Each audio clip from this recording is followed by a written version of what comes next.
Lord of the Mysteries. Chapter 896. Daly's Probe. To buy a dictionary late at night, in a city that's somewhat chaotic. Furthermore, I obviously look like someone from Intis. That really is rather dangerous. No, I can't keep wearing this glove. Danitz was stunned for a few seconds before he raised his hand and attempted to take off his boxing glove. When he was halfway done, he suddenly paused and sized up Anderson. When he saw him wearing a black glove on his left hand, he did a hollow chuckle and wore his glove again. I believe that in the southern continent, a place like this requires strength, Danitz added with a faint smile. Anderson's expression remained the same as he continued stroking his chin. Then, what do you plan on doing? Danitz pointed at the staircase and said, I plan on finding the hotel's boss and borrow his dictionary. I believe you will be teaching his children Dutinese. That's an idea worth pursuing. But even with a dictionary, you won't be able to master it anytime soon. Even if you grasp a few terms, it will still be rather difficult. After all, the language here is a completely different system from the northern continent, Anderson said with a TSK. Why don't I suggest a solution for you? Your captain has likely taught you some ritualistic magic in the God of Knowledge and Wisdom domain, right? Yes, Danitz replied with a nod without a second thought. Anderson clapped his hands and said, Then, I can teach you a new ritualistic magic. By praying to the God of Knowledge and Wisdom, you will be able to understand, identify, and write Dutinese. Danitz shook his head without hesitation. I believe in the Lord of Storms, and not the God of Knowledge and Wisdom. The reason why some of the ritualistic magic casts in the past had received a reply was because of Captain. Upon saying that, he shot Anderson a glance. Weren't you born in Seeger, growing up in Lemberg, being classmates with Captain? Then you should also be a believer of the God of Knowledge and Wisdom. Wouldn't it be more effective if you held the ritual? Anderson shook his head and laughed. Despite being believers all the same, those who can actually receive a reply are in the extreme minority. Seemingly in thought, he said, The best method is to find a priest or bishop from the Church of Knowledge. Get them to make some charms. I recall that there are a few pilgrims from Lemberg here in Barons Harbor. Why don't we visit them tomorrow? Danitz was just about to say, yes, when he suddenly revealed a look of suspicion. I have this nagging feeling that you are up to something. Anderson's expression immediately froze. On the airship, Klein had his seatbelt buckled and had a blanket over him as he leaned against his seat, already in deep sleep. At this moment, it was dark outside. There was little light from the lands, and the scenery swept across slowly despite moving at a high speed. Everything appeared peaceful and silent. After an unknown period of time, Klein suddenly jolted awake as he stretched his neck. As he kept death knell on him, he had drunk plenty of water. His bladder had woken him up. Pulling away his blanket and unbuckling his seatbelt, Klein covered his mouth and yawned. He walked out of the lounge and headed for the washroom at the corner of the hall. After relieving himself, he washed his hand and left the washroom. When he entered the hall, he suddenly saw a figure. The figure was standing amidst the shadows. It was wearing a black robe, and by its eyes were eyeshadow and blush. At a glance, it looked like a shadow or ghost that had floated out of a corpse. Ma'am Daly. Klein obviously recognized her, as he immediately reacted as though he jumped in fright. Daly walked a few steps forward and looked up at Dwayne Dantes' face. She paused her gaze in between his eyes as she curled her mouth into a smile. Your eyes and bearing resembles a friend of mine, especially the eyes. Klein immediately feigned enlightenment as he said with a smile, Ma'am, if our genders were swapped, that would be a standard way of hitting on someone. Daly's eyes didn't move away as she chortled. There's no need for any swapping.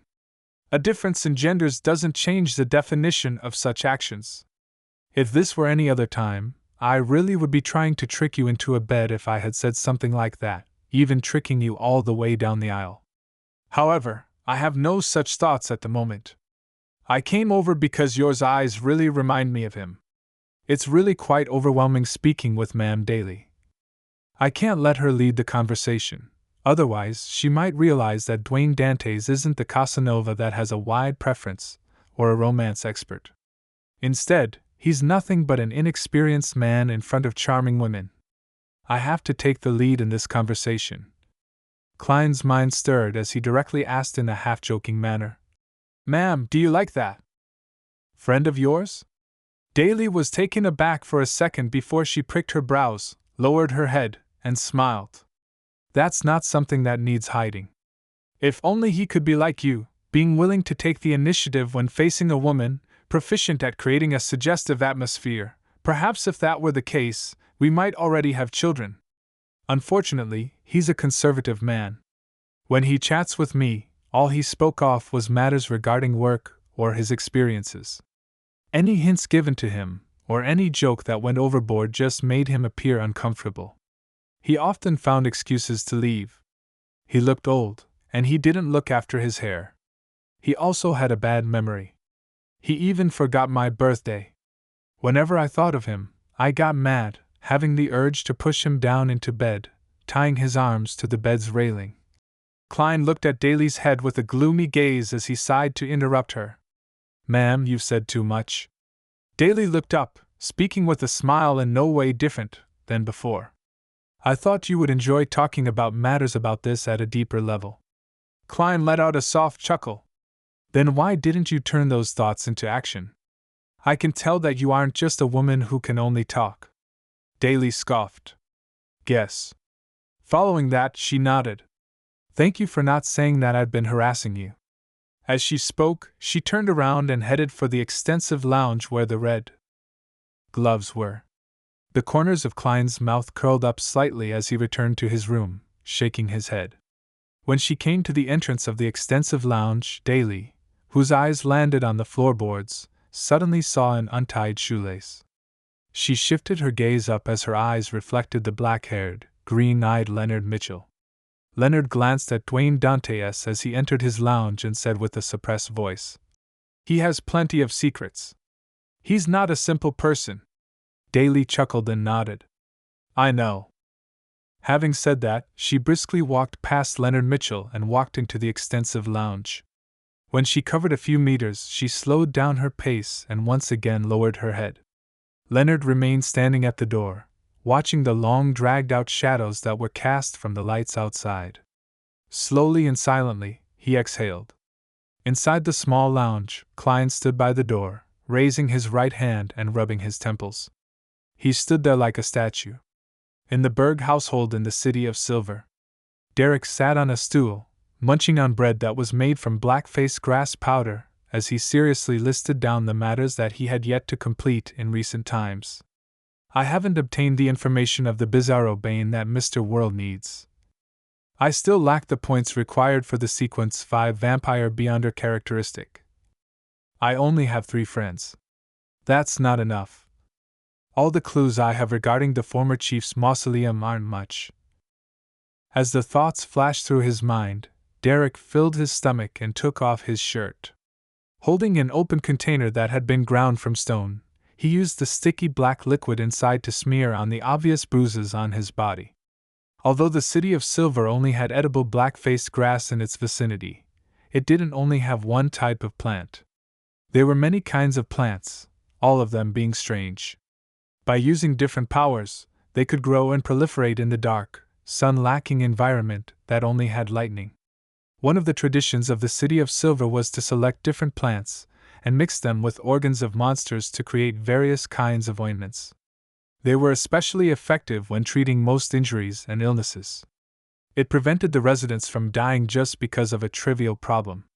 They were simplified versions of the magical medicine, holy ointment, and essential oil formulas that generations of demon hunters obtained from their potions. These low-level products thus became a tradition. Just after Derek applied the ointment and took a whiff of the pungent smell before putting on his clothes, he suddenly heard knocking at the door.